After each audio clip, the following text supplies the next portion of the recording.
The Greedy Friend's Betrayal. Part 9. The Fugitive and the Hunt begins.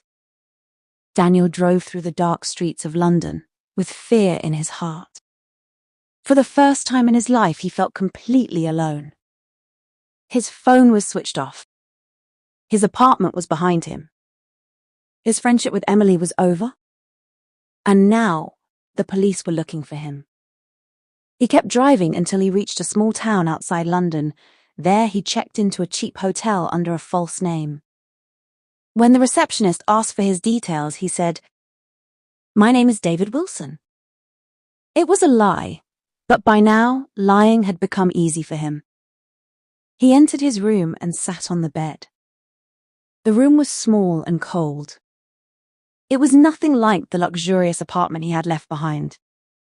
He opened his bag and counted the money he had taken with him. There was still a large amount left, but he knew it would not last forever. For the first time, he asked himself a difficult question. Was it worth it? £200,000 had seemed like a dream. But now he had no friends, no home, and no peace. Still, fear was stronger than regret. He decided to keep running. Emily tries to move on. Back in London, Emily was trying to rebuild her life. The past few days had been the worst of her life. She had lost a huge amount of money, but even more painful was the loss of trust. She couldn't stop thinking about Daniel. Why had he done it? How could someone she loved like a brother betray her so completely? One evening, her mother called. "How are you, darling?"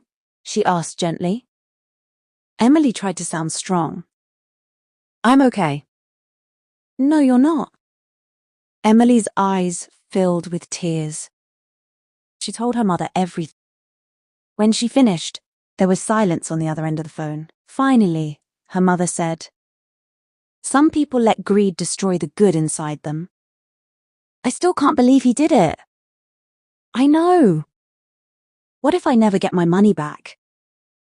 Her mother replied softly, "Money can be earned again, but don't let this destroy your kindness." Emily wiped her tears. Her mother was right. She could not allow Daniel's betrayal to ruin the person she was. The police investigation continues. A week later, Detective Richard Evans visited Emily. "We've been tracing Mr. Smith's bank activity," he explained. "Have you found him?" "Not yet." Emily looked disappointed. "But we believe he's still somewhere in England." "Will he be arrested?" "If we find him, yes." The detective paused. "Miss Carter, I know this is difficult, but we need you to stay patient." She nodded. Patience was all she had left. A life in hiding. Meanwhile, Daniel moved from one town to another. He stayed in cheap hotels and avoided crowded places. Every time he saw a police car, his heart raced. Every knock on his hotel door frightened him. He no longer slept peacefully. One night, while sitting alone in a small cafe, he saw a newspaper. On the front page was an article about financial fraud. It reminded him of his own crime. For the first time, he truly understood what he had become. A criminal. He thought about Emily. He remembered the day they met at university. He remembered her kindness. He remembered her saying, "I trust you more than anyone." Those words haunted him. For the first time since running away, he cried. Not because he had lost the money, but because he had lost his best friend. An unexpected mistake.